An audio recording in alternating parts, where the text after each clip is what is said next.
Vào ngày 15 tháng 6 năm 1991, núi lửa Pinatubo ở Philippines đã phun trào sau hàng thế kỷ im lìm.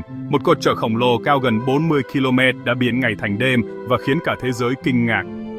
Dòng chảy pyroclastic, những trận tuyết lộ khí và đá nóng bỏng, lao xuống sườn núi, sắn bằng làng mạc và chôn vùi đất đai trong tro bụi.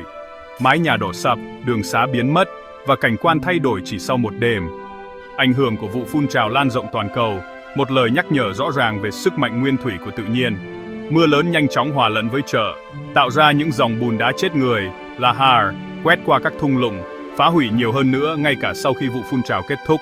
Hàng trăm ngàn người phải đối mặt với nhiệm vụ khó khăn là xây dựng lại cuộc sống tự động đổ nát.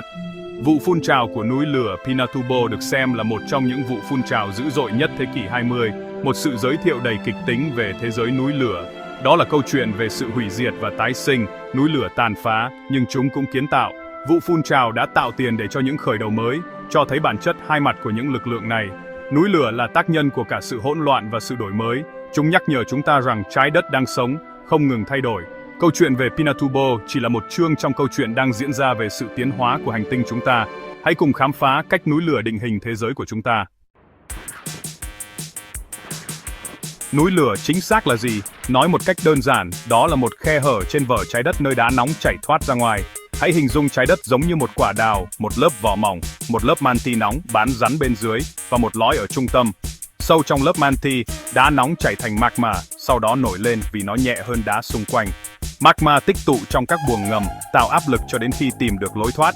Khi áp lực quá lớn, magma sẽ phun trào qua bề mặt, một vụ phun trào. Khi magma lên đến bề mặt, nó được gọi là dung nham.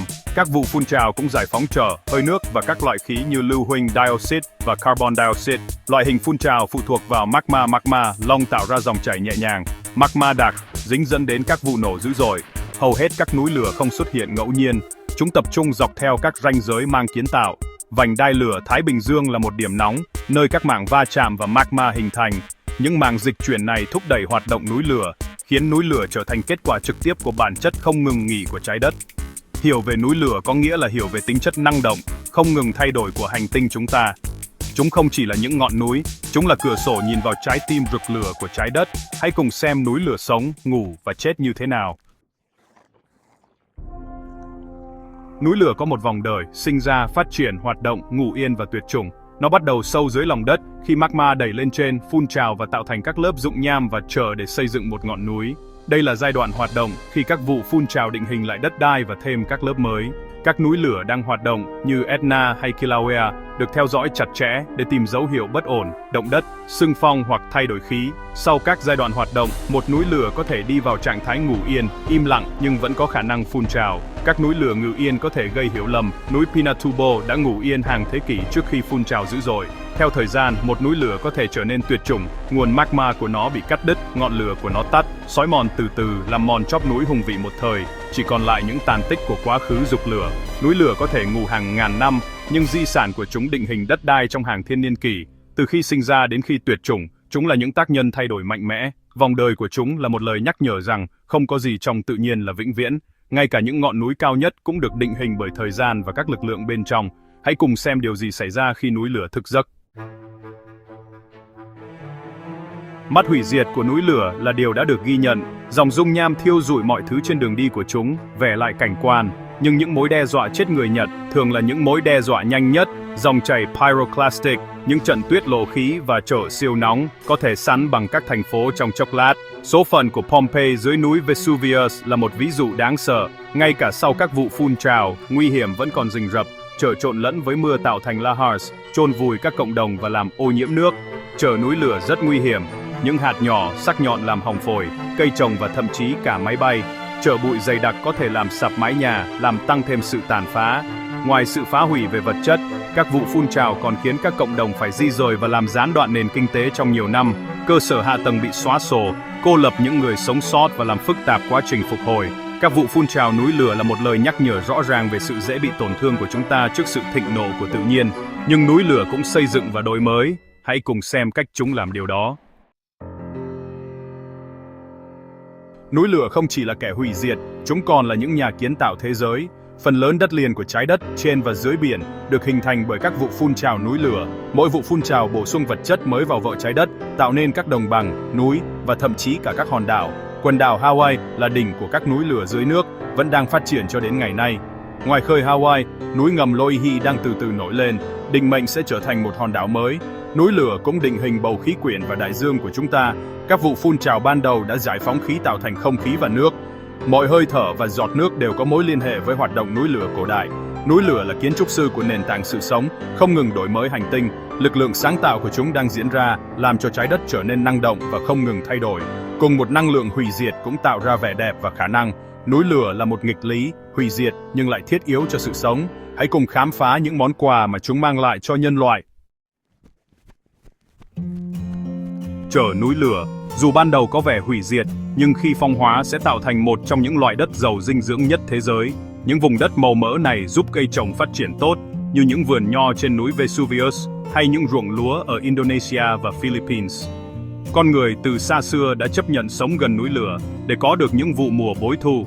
Các quá trình núi lửa cũng tập trung các khoáng sản quý giá, vàng, bạc, đồng, biển những ngọn núi lửa cổ đại thành những khu vực khai thác chính. Các loại đá như đá bột và đá vỡ chai đã được dùng làm công cụ, chất tẩy rửa và mỹ phẩm trong nhiều thế kỷ. Ngày nay, các vùng núi lửa cung cấp năng lượng địa nhiệt, một nguồn năng lượng sạch, tái tạo được khai thác từ sức nóng của lòng đất. Các quốc gia như Iceland và New Zealand phát triển mạnh nhờ nguồn năng lượng tự nhiên này.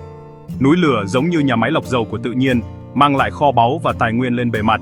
Những món quà của chúng làm cho cuộc sống của chúng ta thêm phong phú, ngay cả khi chúng ta vẫn phải cẩn trọng với những rủi ro mà chúng mang lại. Nhưng núi lửa cũng định hình khí hậu, hãy cùng xem cách chúng làm điều đó nhé. Núi lửa có thể làm mát hành tinh cũng như làm ấm nó.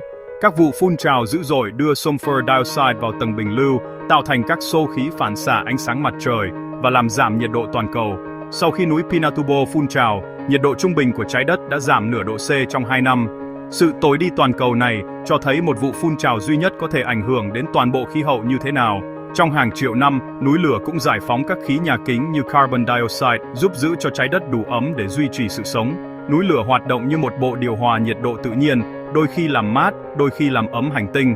Sự cân bằng này đã ổn định khí hậu trái đất trong hàng triệu năm, cho phép sự sống tiến hóa. Hiểu về núi lửa giúp chúng ta phân biệt sự thay đổi khí hậu tự nhiên với những thay đổi do con người gây ra. Chúng là những nhân tố chủ chốt trong câu chuyện khí hậu của trái đất. Bây giờ, hãy cùng ghé thăm một số núi lửa nổi tiếng nhất thế giới. Một số núi lửa đã trở thành huyền thoại. Núi Vesuvius ở Ý, chôn vùi Pompeii, núi Fuji ở Nhật Bản, biểu tượng của vẻ đẹp và sức mạnh. Núi St. Helens ở Mỹ phun trào vào năm 1980, săn bằng các khu rừng và dạy cho các nhà khoa học về những hiểm nguy của núi lửa. Kilauea của Hawaii là một trong những núi lửa hoạt động mạnh nhất thế giới, tạo ra đất mối khi dung nham gấp biển.